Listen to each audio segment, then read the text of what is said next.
मी काहीच नाही करू शकत. याच्यातून आम्ही निघून आलो समोर. आजी तुझी शाळा कशी होती ग? शाळा कोणाच्या शाळाच कोणच्या होते ग. पहिल्या शाळा का नाही, कोणाच्या घरात भाड्यानं घरी घर, कोणाच्या घरीच राहाय शाळा. कुणाच्या घरी का? असं आमच्यासारख्या शाळा नव्हत्या तुमच्या? नाही नाही नाही, त्या शाळाच होत्या. एखाद्याच्या घरी राहील, एखाद्या मोठी बडी त्यांच्या घरी राहील शाळा.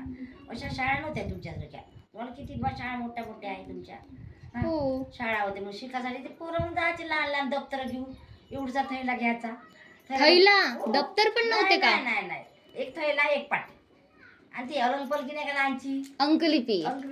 ते एक पहिलीमध्ये. अच्छा. हे आजी नाही का राहते बराखडी ती एक होती लहानची. आणि एक पाटी. हो का? हो ना, ते एक थैला. आम्हाला एक थैला सुद्धा बाई. मग तुम्हाला दप्तर तरी आहे, पण आम्हाला काहीच नव्हतं. थैला घेतला का चालला आम्ही शाळेमध्ये. शाळेची लहानपण पहिले एवढी इंटरेस्ट शाळेचं नव्हतं, पण लहानपणात काय तरी इंटरेस्ट होतं. तू कितीपर्यंत शिकली? मी का नाही आता पहिला वर्ग झाला आणि दुसरा वर्ग झाल्याच्या नंतर का नाही मग माझे वडील बिमार झाले.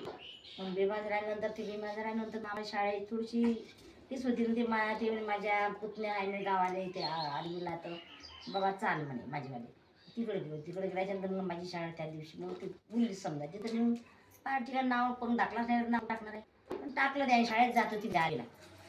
शाळेत तिथं मग 5-6 महिने आली. 5-6 महिने आल्याच्यानंतर मग माझे बाबा बिमार पडले, पाय सुजून गेलं का आम्ही आमच्या गावाला जागजरी आलो. मग जागजरी आल्याच्यानंतर मग आमची काही तशी परिस्थिती नव्हती शाळेत जाण्याची. आता मग माझी वडील काही 9 महिन्यात माझे वडील मरून गेले. तर मग पुन्हा आधी आम्हाला चांगलं बुरा झालो. म्हणजे पाऊस माझ्या आईने पाणी फेकायचं. घर पण नव्हतं का? मग आम्ही थोडं मोठं झालं. मग काय करायचं काम, मला निनारे न्यायचं. निंता पण नाही आज माझ्या भाल ठिकाणी 2 मग काय जेवायचं. मी त्याला 3 शब्द आले तर त्याला बकऱ्या काल पाठवली मला तासा. किती परिस्थिती. म्हणजे तू दुसरीत होती तेव्हापासून शेतात जायला लागली का? तेव्हापासूनच माझं काम म्हणजे हे शेतकरीच आहे. शेतातलं कामही करता येत नव्हतं. मग बायाच माझं तास घ्यायचं, मी त्याच्या मागं काय करायचं.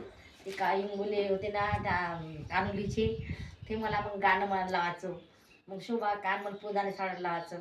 म्हणजे अशा परिस्थितीत माझी ते दिवस निघून गेले. मला एवढं पिवळाला लागली.